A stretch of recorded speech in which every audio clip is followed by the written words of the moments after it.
जितने भी इनके प्रोग्राम हैं, चाहे एक मोदी जी की रैली हो या मुख्यमंत्री जी की रैली हो, उसमें जबरदस्ती यहाँ की महिलाओं को जाना पड़ता है। आपको बताया जाता है कि आप नहीं जाओगी तो स्कीम काट देंगे, नाम काट देंगे आपका। गांव गांव में, घर घर में महिला परेशान है। घर पे खाना पकाए, चाय के बगान में जाके काम करे, मजदूरी करे, कमाए, या जाके रैली में बैठे, प्रोग्राम में बैठे, या भाजपा के कार्यकर्ता का काम करे।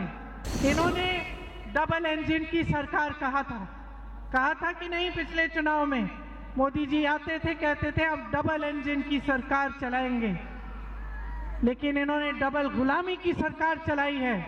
मोदी जी अमेरिका के गुलाम बन गए हैं और उनकी नीतियों की वजह से आज पूरा देश संकट में है। देखिए, मैं दिल्ली से आती हूं।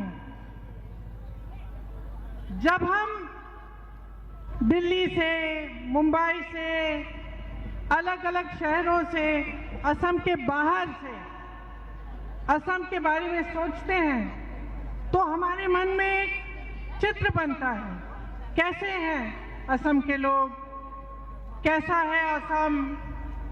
मजबूत है यहाँ के लोग, यहाँ का समाज निडर है, स्वाभिमानी है। किस तरह से आपके पूर्वजों ने स्वतंत्रता संग्राम में भाग लिया, आजादी की लड़ाई किस तरह से लड़ी गई।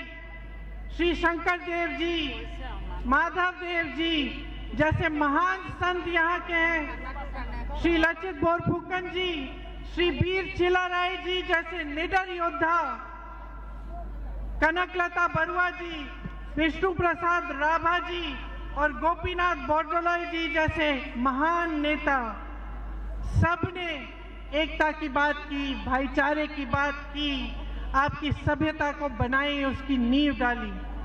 तो हम जब बाहर से देखते हैं और आसाम के बारे में मन में सोचते हैं तो यही चित्र बनता है कि ये लहलहाते खेत, आपके चाय के बगान, जिसकी चाय पूरे विश्व में मशहूर है। यहाँ नाजिरा में भी तेल का एक समय उत्पादन बहुत होता था, उसके लिए आप मशहूर होते थे। आपने जो कुर्बानियां दी इस देश को बनाने के लिए, असम को मजबूत बनाने के लिए, इसके बारे में हम सोचते हैं। यहाँ की एक सभ्यता है, एक संस्कृति है जो आपकी शक्ति है।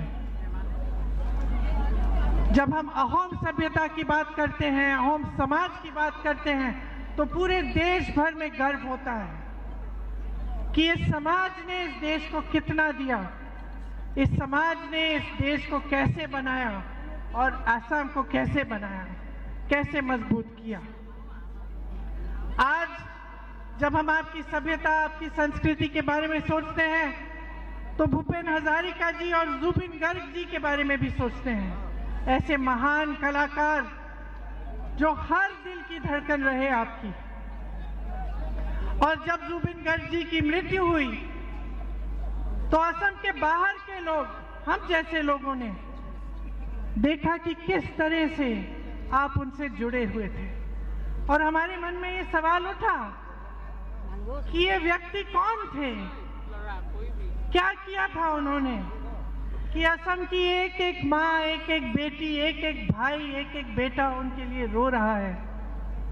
वो गुजर गए तो ऐसा लग रहा था कि असम की जनता, असम के एक एक परिवार में से एक सदस्य गुजर गया है। तो हमारे लिए जो बाहर से देख रहे थे, हम सोच रहे थे कि ये रिश्ता कैसा रिश्ता है, प्रेम का रिश्ता है उनके साथ, एक आदर का रिश्ता है। ये रिश्ता कैसे बना, वो कैसे व्यक्ति थे। आस्ते आस्ते हमें ये बात समझ में आई कि ये रिश्ता इसलिए बना कि जुबिन गर्ग जी आपकी आवाज थे, अहोम की आवाज थे, असम की अभिव्यक्ति थे।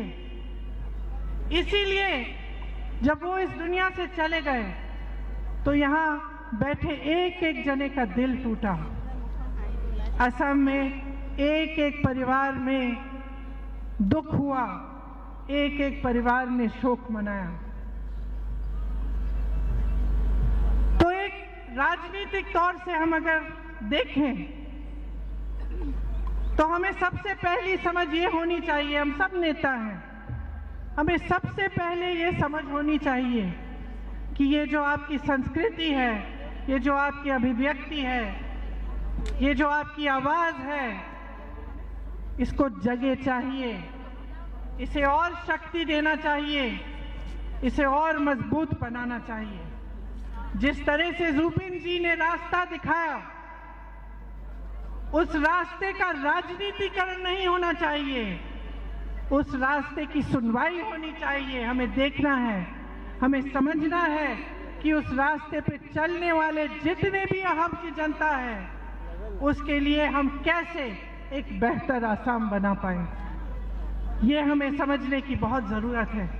यहाँ मेरी तमाम बहनें बैठी हुई हैं।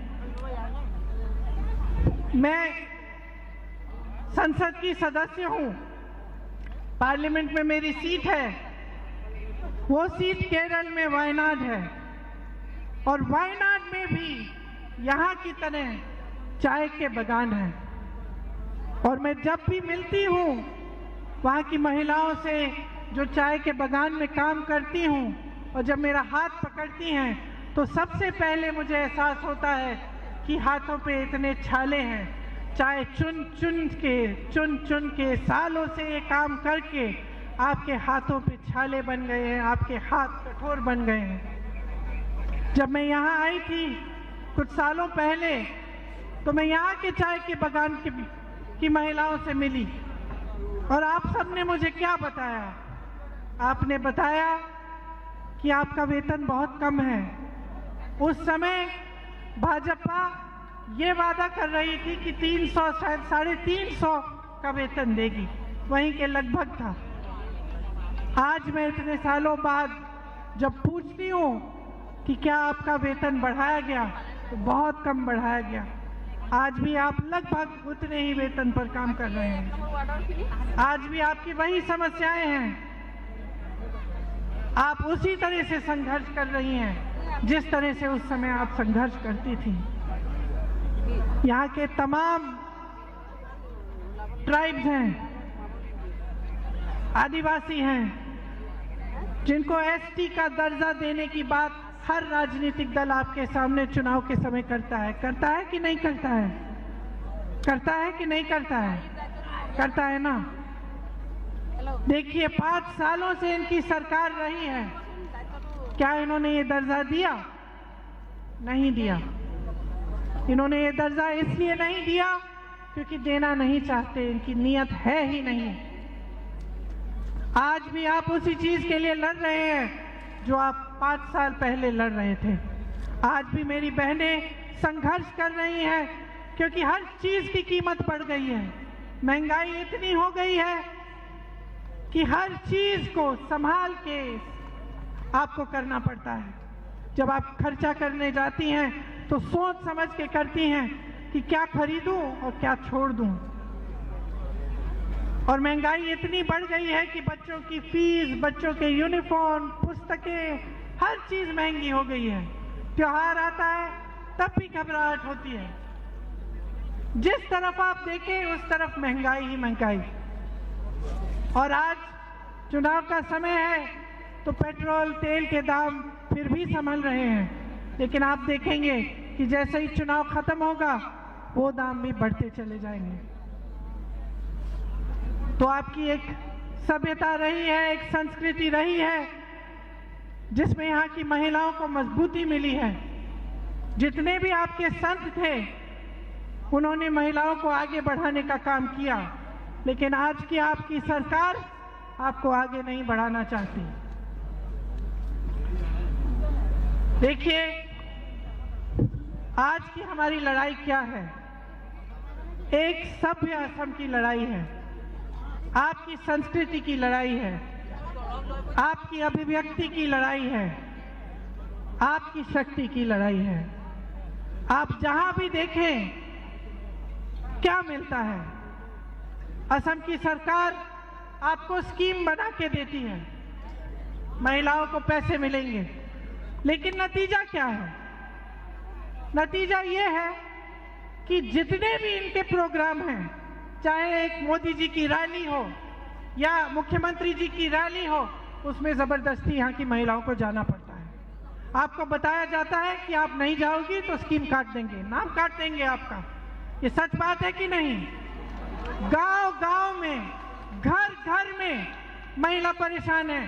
घर पे खाना पकाए, चाय के बगान में जाके काम करे, मजदूरी करे, कमाए, या जाके रैली में बैठे, प्रोग्राम में बैठे, या भाजपा के कार्यकर्ता का काम करे।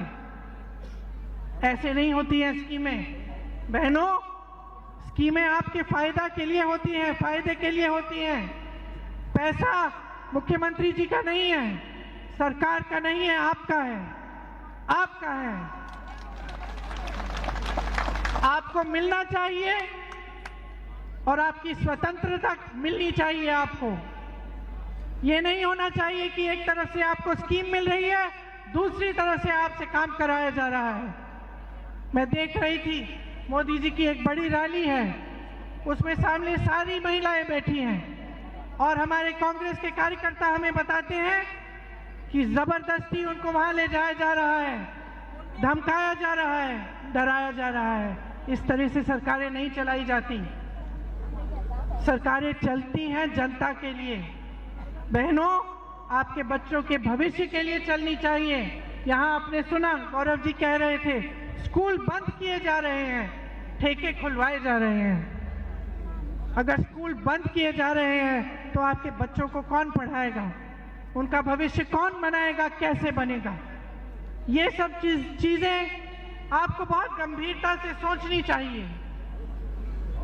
आपकी एक गुहार है, आप एक स्वच्छ सरकार चाहते हैं। मैं जानती हूं और आप जानते हैं कि कितना भ्रष्टाचार है इस असम की सरकार में। एक परिवार सब कुछ लूट रहा है और जो वो परिवार नहीं लूट रहा है वो बड़े बड़े उद्योगपतियों को दिया जा रहा है। यहाँ के आपके खदान, आपके जमीन, सब कुछ बड़े बड़े उद्योगपतियों को सौंपी जा रही है। ये किसकी है? किसकी है? ये आपकी है।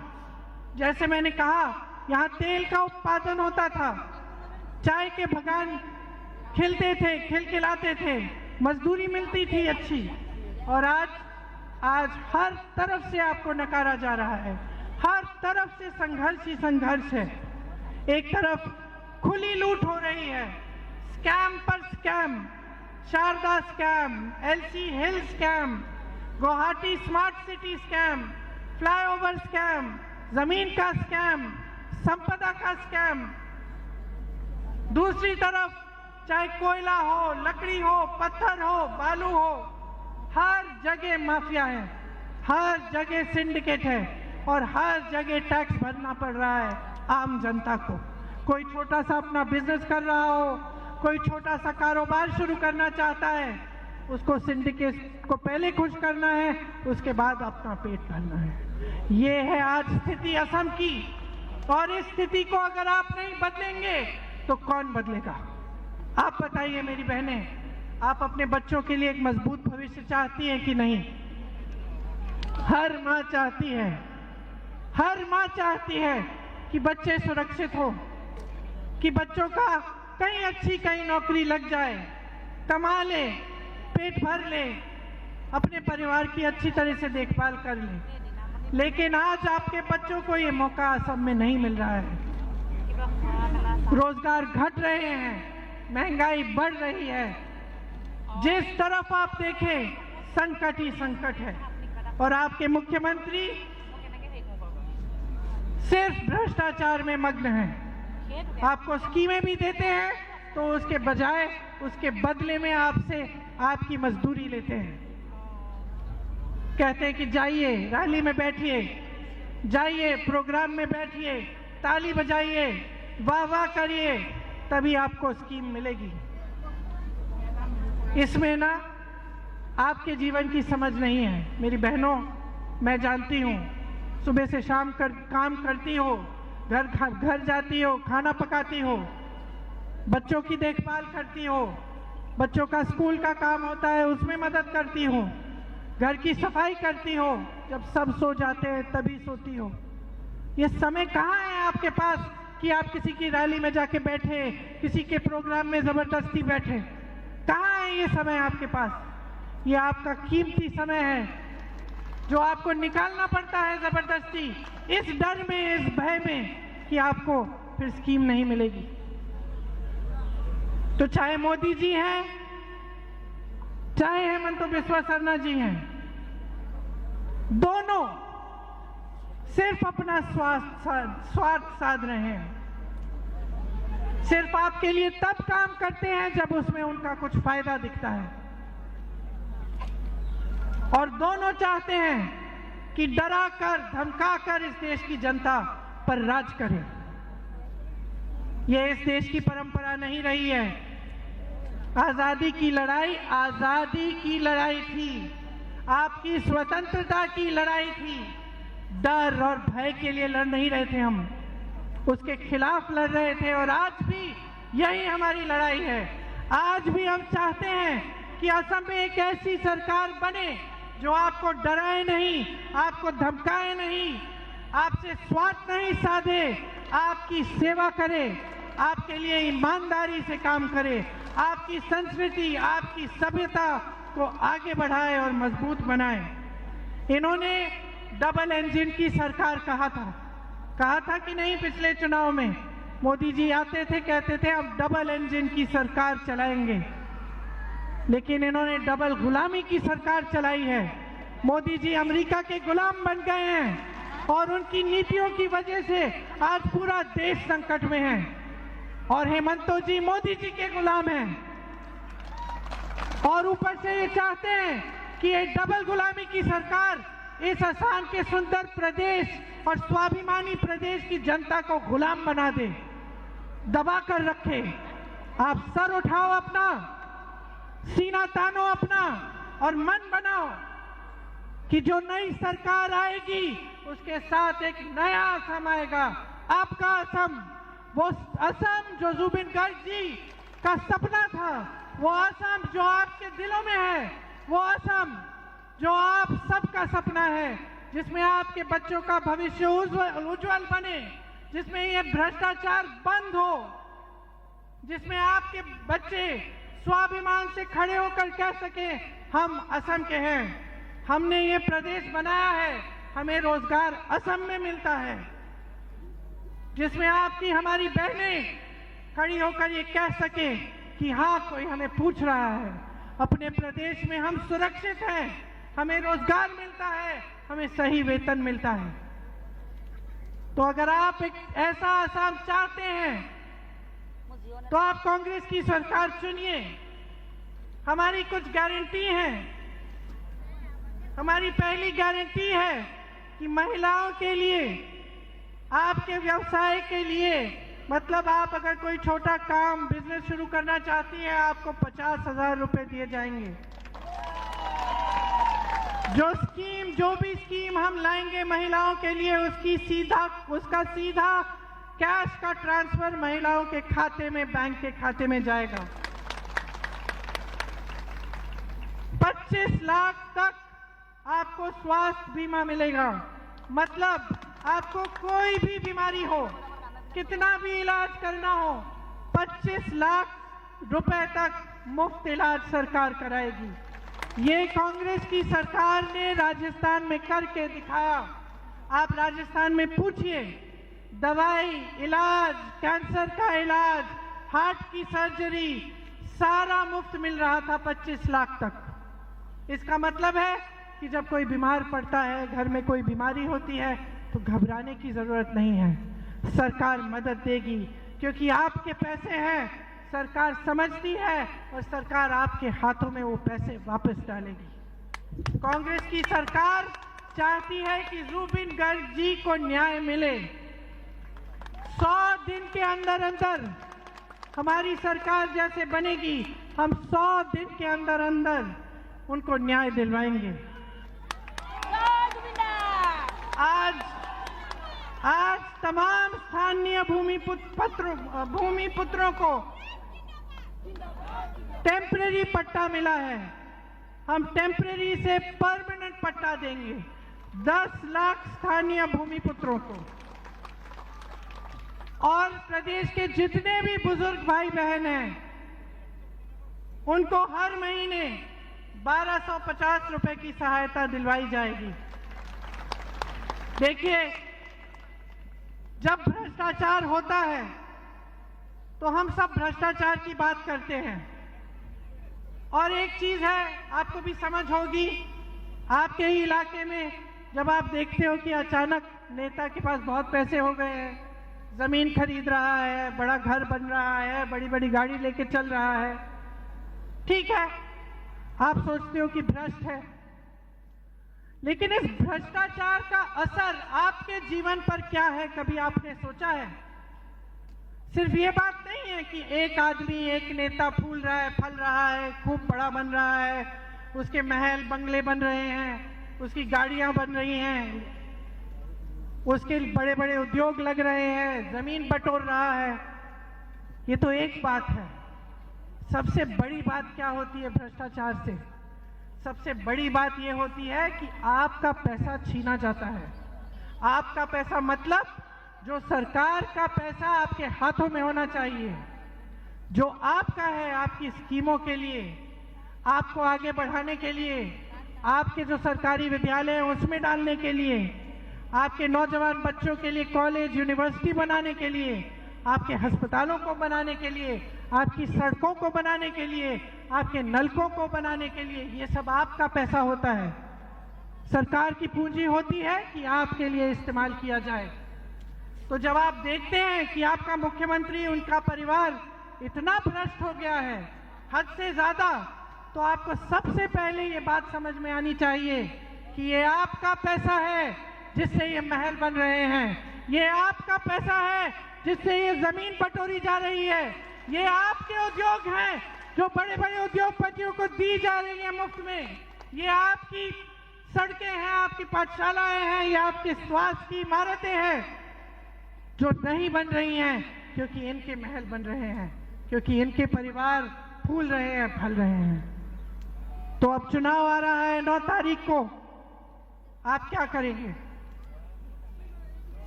बताइए? कांग्रेस को वोट करें। आप एकदम पूरा ध्यान, अपना पूरा ध्यान अपने ही जीवन पर, अपने संघर्ष पर, अपने संकटों पर, आप जो महंगाई का सामना करते हो, आप जो बेरोजगार बैठे हो, जो अपने बच्चों को पढ़ाने के लिए संघर्ष करते हो लेकिन बच्चों को नौकरी नहीं मिलती, आप जो चाय के बगान में अपने हाथों को पत्थर बनाती हो लेकिन आपको कुछ नहीं मिल रहा है, आपकी सुरक्षा तक नहीं मिलती, आप इसके बारे में सोचो। जब वो वोट डालने जाओगी तो ये सोचो कि मुझे क्या मिलने वाला है, मुझे ये सरकार क्या देगी, क्या मुझे डराया जाएगा, मुझे धमकाया जाएगा, मुझे खदेड़ा जाएगा, मुझे घसीटा जाएगा रैलियों में, राजनीतिक प्रोग्रामों में, या मुझे स्वतंत्रता मिलेगी, या मेरे बच्चों का भविष्य बनेगा, या मुझे गौरव गोगोई जी, देवव्रत साइकिया जी जैसे नेता मिलेंगे जो ईमानदारी से मेरे लिए काम करेंगे, या भ्रष्ट नेता मिलेंगे भाजपा के नेताओं की तरह जो सिर्फ अपना स्वार्थ साधेंगे और मुझे छोड़ देंगे। ये सोचिए, ध्यान से सोचिए, और इस चुनाव में अपना एक एक वोट अपने लिए डालिए, अपने असम के लिए, अपने भविष्य के लिए, अपनी संस्कृति, सभ्यता, अपनी शक्ति के लिए। और गर्व होगा आपको कि आपने अपना वोट सही जगह डाला, कि आपको एक ऐसी सरकार मिली जिसने आपके लिए सब कुछ कर डाला और आप ही को सबसे पहले आगे बढ़ाया। आपने मेरी बातें बहुत ध्यान से सुनी है, इसके लिए आपका बहुत बहुत धन्यवाद। मुझे